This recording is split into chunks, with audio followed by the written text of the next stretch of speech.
विदाई के बाद सब मेन्यू से घर वापस लौटकर आ जाते हैं। ध्रुवंश स्टडी रूम में जाकर अपने हाथों से रुमाल निकालकर उंगली में दवाई लगाता है। तभी दर्श आकर उसके हाथों से दवाई लेकर उसके साथ सोफे पर बैठ जाता है।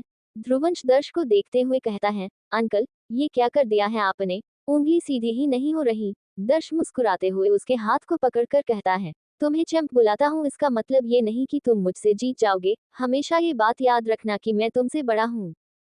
बोलकर दर्श ध्रुवंश की उंगली एक झटके में फिर एक बार मोड़ता है। ध्रुवंश दर्द से अपने हाथ को पीछे करता है। कुछ पल में उसे एहसास होता है कि उसे कोई दर्द नहीं हो रहा है। वह अपनी उंगली करके दर्श को देखता है।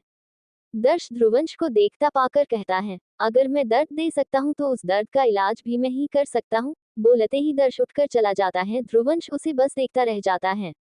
अगले दिन अव्यान रेडी होकर खड़ा दीवार पर लगी आव्या की तस्वीर को देख रहा है। अचानक अव्यान की नजर प्रज्ञा की तस्वीर पर जाती है जिसमें सारे बच्चे मौजूद थे। प्रज्ञा आव्या के सामने खड़ी थी। प्रज्ञा को देखते हुए अव्यान के कानों में एक न्यूज रिपोर्टर की आवाज सुनाई देने लगती है। हाल ही में सिंघानिया विला में सभी लोगों के जलकर मौत होने की खबर के बाद अभी ये खबर सामने आई है कि प्रियंस राठौड़ और उसकी बेटी प्रज्ञा राठौड़ जो किसी कारणवश सिंघानिया विला से बाहर गए थे, उनका एक्सीडेंट की वजह से मौत हो गई। प्रियंस राठौड़ की बॉडी को उनकी कार जो खाई के साइड रोड में थी वहां से बरामद किया गया। वहां पर मौजूद कुछ लोगों का कहना है कि उनकी बेटी खाई में गिर गई। आगे की खबर जानने के लिए हमारे साथ जुड़े रहें। अव्यान के कानों में ये खबर पता नहीं कितनी बार ही सुनाई दे चुकी थी।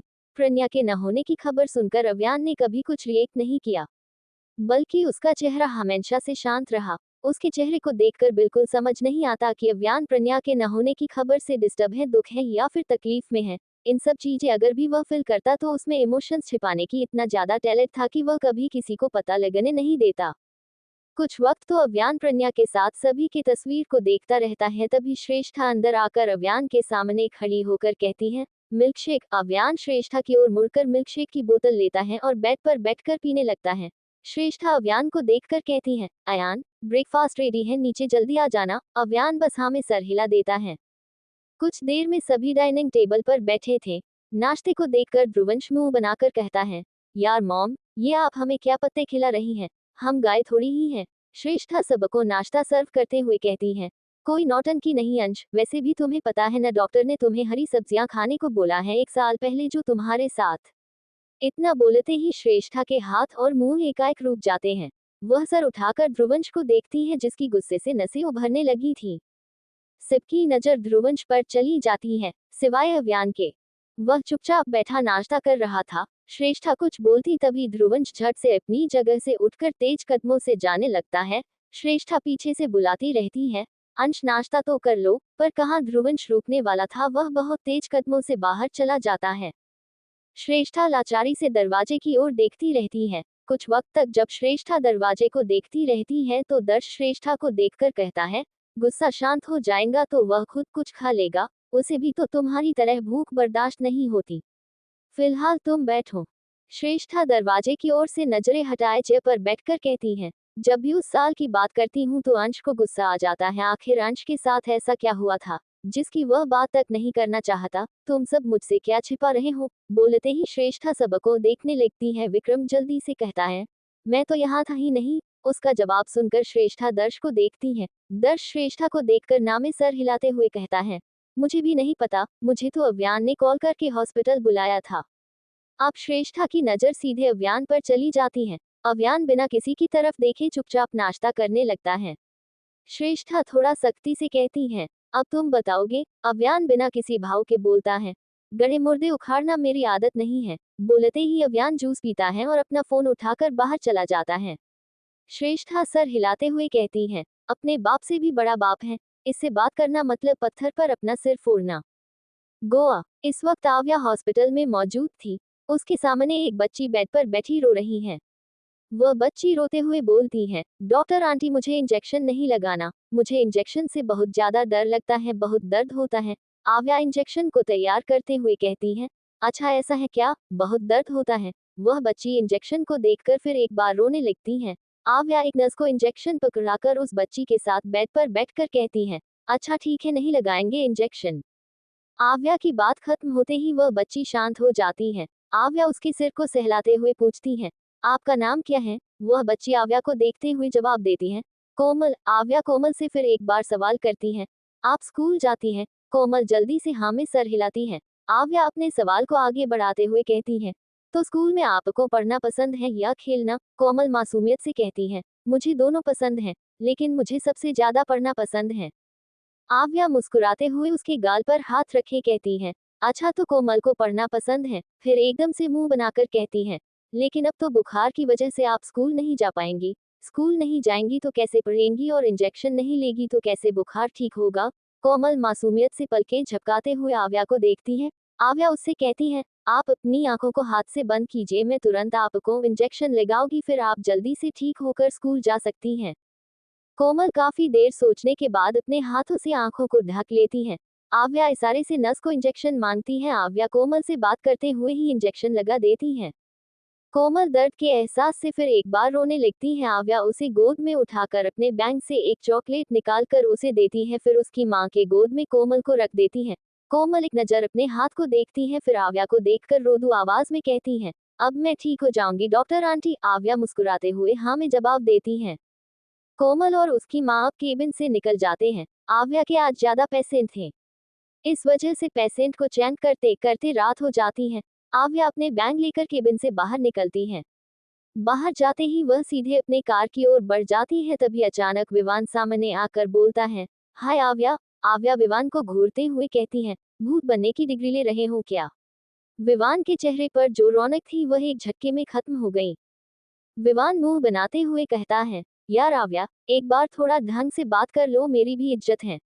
आव्या विवान को ऊपर से नीचे देखते हुए कहती है, लगता तो नहीं है। इतना बोलते ही आव्या उसके साइड से निकलकर जाने लगती है। विवान बेचारा सा मुंह बनाए कहता है, यार मैं तुम्हारा यहाँ 5 घंटे से इंतजार कर रहा हूँ। आव्या कार का दरवाजा खोलकर कहती है, मैंने तो नहीं कहा था। आव्या अब कार में बैठ जाती है और कुछ ही पल में उसकी कार वहां से चली जाती है। विवान आव्या की कार को देखता रह जाता है। काफी ज्यादा रात होने की वजह से सड़कें वीरान थी। एकदम सुनसान सा रास्ते पर आव्या ड्राइव करते हुए जा रही थी। आव्या के ये सब सफर करने के लिए ज्यादा मुश्किल नहीं था। वह अपने आंखों को सामने गड़ाए बस ड्राइव कर रही है। वह ड्राइव कर ही रही थी, तभी उसका फोन रिंग होता है। आव्या फोन को उठाकर रिसीव करके कान से लगाकर कहती है, बस चाचू मैं आ रही हूँ। आव्या ने इतना ही कहा था, तभी उसके कार के सामने एक आदमी आ जाता है।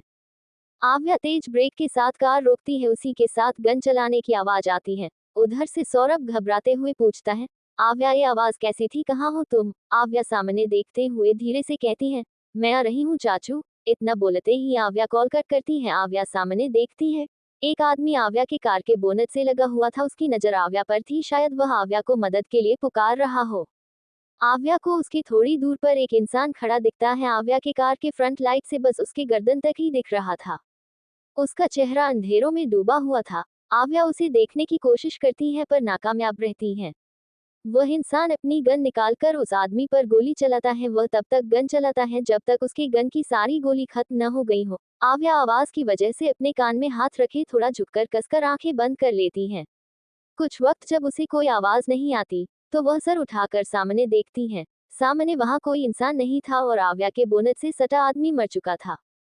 आव्या जल्दी से एम्बुलेंस को बुलाती है। आव्या बाहर आकर उस मारे इंसान को चैन करती है जो सच में मर चुका था। कुछ ही वक्त में एम्बुलेंस आकर उसे ले जाती है और आव्या भी अपने कार में बैठकर घर की ओर निकल जाती है।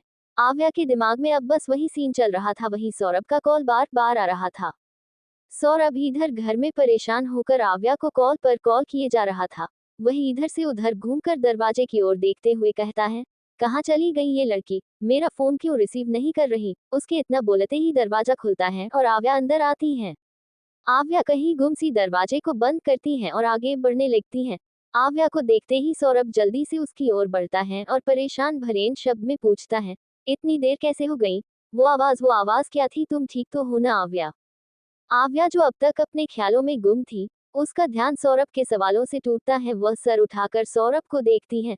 सौरभ के परेशान भरे चेहरे को देखकर आव्या जल्दी से खुद को नॉर्मल करती है, फिर बैंक को सोफे पर रखकर कहती है, मैं बिल्कुल ठीक हूँ चाचू, और मैं लेट इसलिए हुई क्योंकि आज ज्यादा पेशेंट थे। आपको तो पता है मैं कितनी ज्यादा टैलेंटेड हूँ, कल ही ज्वाइन की और आज ही मेरे इतने ज्यादा पेशेंट आ गए। बोलते ही आव्या प्राउड वाली स्माइल करती है। सौरभ जल्दी से बोलता है, और वो आवाज जब मैं तुमसे बात कर रहा था तो वो आवाज कैसी थी?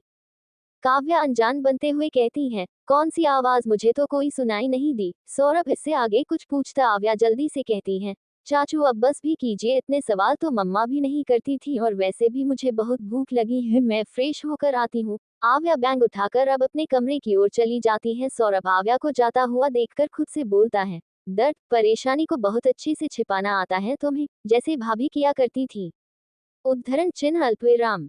आधी रात में आव्या के माथे पर पसीने की बूंदें उसके बुरे सपने की पहचान को दिखा रही थी।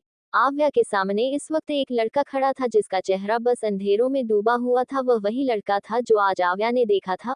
उसने इस वक्त आव्या को कमर से पकड़ा हुआ था। आव्या उसके बहुत करीब थी लेकिन फिर से उसे उसका चेहरा नहीं दिख पा रहा था। आव्या बस उसे एकटक देख रही थी। तभी वह लड़का गन निकालकर आव्या के पीछे शूट करता है। गन की आवाज सुनकर आव्या अपने सपनों की दुनिया से बाहर आती है। आव्या बेड पर बैठकर गहरी गहरी सांस लेने लगती है। वह गिलास उठाकर पानी पीती है और अपने पसीने को पोंछकर शांति से बैठती है। फिर धीरे से कहती है, कौन हो तुम? I hope you all like my story. Mental hospital. आव्या आज फिर एक बार आदित्य से मिलने मेंटल हॉस्पिटल आ पहुंची। आव्या आदित्य से मिलने के लिए डॉक्टर मदन से बात कर रही है लेकिन आदित्य के उस बार की हरकत को देखकर वह आव्या को आदित्य से मिलने के लिए साफ साफ मना करते हैं। डॉक्टर मदन आव्या से, देखिए मिस आव्या, आप भी एक डॉक्टर हैं, आपको हमारी बात समझनी चाहिए कि मिस्टर सिंघानिया आप किसी से मिलने के हालत में नहीं है, आप पहले दिन ये देख चुकी हैं। आव्या अपनी बात पर डटी हुई कहती है, I know doctor, but please अपने डैडा से एक बार बात करना चाहती हूँ। आई प्रोमिस आज डैडा ऐसी कोई हरकत नहीं करेंगे। डॉक्टर मदन कुछ बोलते तभी बाहर से आवाज आती है, डॉक्टर, पेशेंट फिर से आउट ऑफ कंट्रोल हो गया है। डॉक्टर मदन ये सुनते ही जल्दी से दौड़ते हुए बाहर की ओर जाते हैं। आव्या भी उनके पीछे जाती है। डॉक्टर मदन और आव्या अंदर जाकर देखते हैं तो आदित्य ने इस वक्त वार्ड बॉय को पीछे से गर्दन को बहुत जोरों से लपेटा था। आदित्य को छुड़ाने के लिए दूसरा वार्ड बॉय आदित्य को डंडे से मार रहा था। जैसे ही आव्या ये देती है गुस्से से उसकी आंखें लाल हो जाती हैं। वह जल्दी से आगे बढ़कर उस वार्ड बॉय को जोर से धक्का देती है और जोर से चिल्लाती है, तुम्हारी हिम्मत भी कैसे हुई मेरे डैडा को छूने की? डॉक्टर मदन तो एकदम से हैरान हो जाते हैं। आव्या सबको गुस्से से घूरने लगती है। सब आव्या से दूर हो जाते हैं। आव्या अब आदित्य के पास जाकर बैठ जाती हैं और उसके कंधे में हाथ रखकर कहती हैं, प्लीज डैडा छोड़ दीजिए उसे। आदित्य ने अब तक उसके गर्दन को अपने दोनों हाथों से दबा रखा था। आदित्य धीरे धीरे बुदबुदाता है, वाइफी को इसने छूने की कोशिश की, इसे मैं मार दूंगा, वाइफी सिर्फ मेरी है। ये सुनकर आव्या नर्स को देखती है। नर्स डर से सर झुकाए कहती है, वो मैम इसने इस पुतले को छूना चाहा तो ये, इतना बोलते ही वह रुक जाती है। आव्या सर घुमाकर साइड में खड़ी पुतले को देखती है जिसे खुद आदित्य ने बनाया था। आव्या को अच्छी तरह से याद है जब वह 5 साल की थी तब आदित्य ने काव्या की यह पुतला मिट्टी से बनाई थी। आदित्य ने जब काव्या को ये दिखाया था तब तो काव्या की खुशी का ठिकाना नहीं था। पता नहीं काव्या ने उस दिन कितनी ही तारीफ की थी आदित्य की। ये सब याद करते हुए आव्या के कानों में फिर से उस बॉर्ड बॉय की आवाज सुनाई देती है जो आदित्य के चंगुल में फंसा हुआ ही इसके लिए माफी मांग रहा था। आव्या कुछ पल उसे देख अपनी आंखें बंद करके आदित्य के कंधे पर पकड़ कस लेती है और थोड़ा तेज आवाज में कहती है, प्लीज डैडा, आपको मम्मा की कसम छोड़ दीजिए उसे। ये कहते हुए ही आव्या के गालों पर आंसू लुढ़क जाते हैं। वह ये करना नहीं चाहती थी लेकिन आदित्य को काव्या के सिवाय कोई नहीं रोक सकता। ये बात उसे अच्छे से पता था, इसलिए न चाहते हुए भी आव्या ने अपने दिल पर पत्थर रखकर कह दिया। काव्या की कसम की बात जैसे ही आई आदित्य ने तुरंत उस वार्ड बॉय को छोड़ दिया। छूटते ही वह वार्ड बॉय वहां से भाग जाता है। आव्या उन सबको घूरती है तो सभी वहां से चले जाते हैं। आव्या अब सब कोई से ध्यान हटाकर आदित्य को देखती है। उसके शरीर के कपड़े फटे फटे थे। उन फटे जगहों में उसके चोटों का निशान साफ दिख रहा था। आव्या उन चोटों को देखते हुए छूने लगती है। वहीं आदित्य की नजर भी आव्या पर टिक जाती है। आव्या की पलकें, उसके होंठ, नाक बिल्कुल काव्या की तरह थी जिसे आदित्य कभी नहीं भूल सकता था। आव्या थोड़ा थोड़ा काव्या जैसे ही दिखती थी। आव्या उन चोटों को छूते ही अपने शरीर में उस दर्द का अनुभव करने लगती है। कुछ पल तो आव्या ऐसे ही आदित्य को देखती रहती है फिर झट से उसके गले लग जाती है।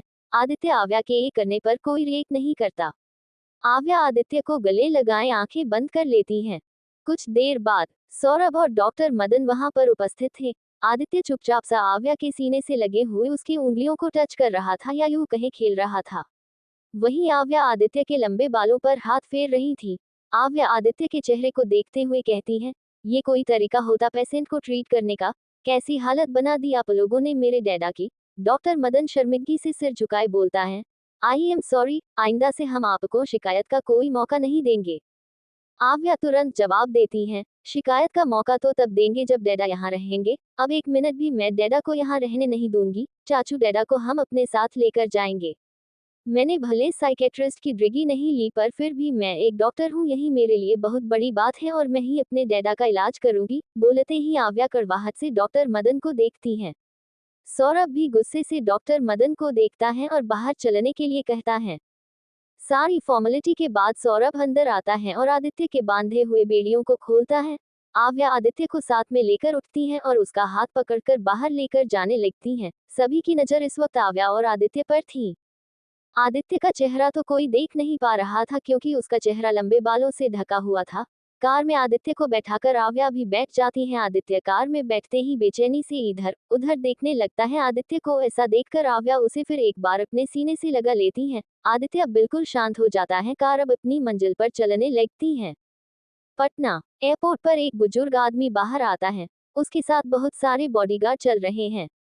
बुजुर्ग होने के बावजूद उसका ऑरा ऐसा था कि वह बुजुर्ग तो किसी एंगल से नहीं लग रहा है। ब्लैक कलर की शर्ट के ऊपर ब्लैक लॉक जैकेट और सिर पर एक हेट, आंखों में सेट्स। उसके साथ एक औरत और दूसरी ओर एक आदमी चल रहे हैं। वह सब एक जगह जाकर ठहर जाते हैं क्योंकि इस वक्त उनके सामने मीडिया खड़ी थी। तीनों को देखकर मीडिया आगे बढ़ने को होती, तभी बॉडीगार्ड सामने आकर दूर से क्वेश्चन करने का बोलते हैं। मीडिया उनके हाथ में गन देखे थोड़ा दूर होकर सवाल करते हैं। किंग, हमने सुना है नए किंग के चुनाव में दो लोग खड़े हैं, जिसमें एक तो डी और दूसरा टाइगर है, तो आपके एक्सपीरियंस से दोनों में सबसे बेस्ट कौन है? किंग ऐसे सवाल सुनकर थोड़ा मुस्कुराता है और जवाब देता है, डी और टाइगर में मुकाबले की बात की जाए तो दोनों ही समान है, कोई भी किसी से कम नहीं है। मेरे एक्सपीरियंस से बोलूं तो दोनों ही बेस्ट है, किसी में कोई कमजोरी नहीं है। किंग जवाब देते ही मीडिया की तरफ से दूसरा सवाल आ पहुंचता है, अगर ऐसा है तो आप नए किंग में किसका चुनाव पसंद करेंगे, क्योंकि दो लोग किंग तो नहीं बन सकते।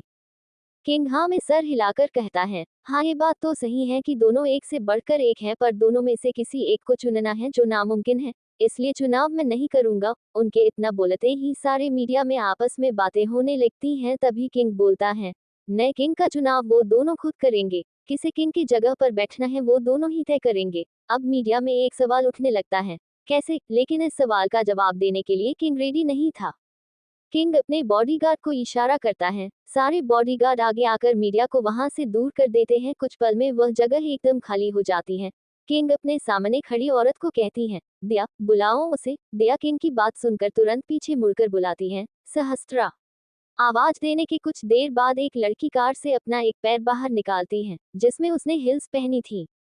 सहस्त्राकार से बाहर निकलती है, जिससे उसके गोरे गोरे हाथ, एक हाथ पर डायमंड की ब्रेसलेट और दूसरे हाथ पर एक वॉच खुले बाल जो उसके कमर तक आ रही थी, सिर पर एक हेट और आंखों में सेट्स। उसने एक येलो कलर की लॉन्ग स्कर्ट पहनी थी और ब्लैक कलर की नेक क्रॉप टॉप, जिसमें उसका हल्का पेट दिख रहा था। उसके होंठ रसगुल्ले की तरह एकदम सॉफ्ट और गुलाब की पखुड़ी की रंग, वह मॉडल से भी कई गुना खूबसूरत लग रही थी।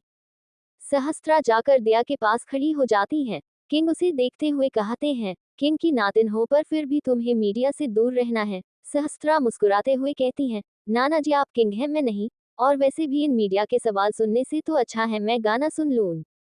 कम से कम दिमाग तो खराब नहीं होगा। किंग के साथ दया और उसके पास खड़े आदमी जो दया का हस्बैंड हिमांशु है, तीनों ही हंसने लगते हैं। अब कार में सहस्त्रा किंग के साथ बैठती हैं। हिमांशु और दया दूसरे कार में बैठते हैं। इधर ध्रुवंश, अव्यान और दर्श टीवी न्यूज को देख रहे हैं। ध्रुवंश सोचते हुए कहता है, हम दोनों खुद चुनाव करेंगे, मतलब क्या है इस बुढ़े का? बुढ़ा सुन दर्श ध्रुवंश को घूरने लगता है। ध्रुवंश दर्श को घूरता पाकर चिढ़ते हुए कहता है, अब क्या हुआ, ऐसे क्यों घूर रहे हैं? बुढ़ा है तो बुढ़ा ही ना बोलूंगा, और वैसे भी इसी ने मेरे डैड को मारा है, ऐसे मारा कि आज तक उनकी बॉडी तक नहीं मिली। ये सुनकर अव्यान धीरे से बोलता है, बॉडी? बोलते हुए वह कुछ सोचने लगता है।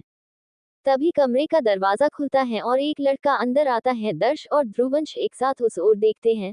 ध्रुवंश उसे देखते ही बोलता है, आ गए महाशय, कहाँ थे इतने दिन? मैं कॉल करते करते थक गया, पर मजाल है कि ये कॉल रिसीव करे। ध्रुवंश के ये बोलने पर सामने वाला कुछ नहीं बोलता, बस अव्यान को देखता रहता है। उसका कोई जवाब न पाकर ध्रुवंश चिल्लाते हुए बोलता है, रोनी अब बताओगे कहाँ थे इतने दिन? रोनी कुछ बोलता, तभी अव्यान बोलता है, मैंने भेजा था इसे। अव्यान के ये बोलते ही सबकी नजर अव्यान पर चली जाती है। अव्यान कुछ सोचते हुए पेपर वेट को घुमाने लगता है। ध्रुवंश थोड़ा क्यूरियस होकर पूछता है, लेकिन क्यों और कहाँ? इस बार अव्यान कुछ जवाब नहीं देता। वह कुछ सोचते हुए टीवी की स्क्रीन को देखता है, फिर थोड़ी देर बाद उठकर बोलता है, रुद्रांश कहाँ है?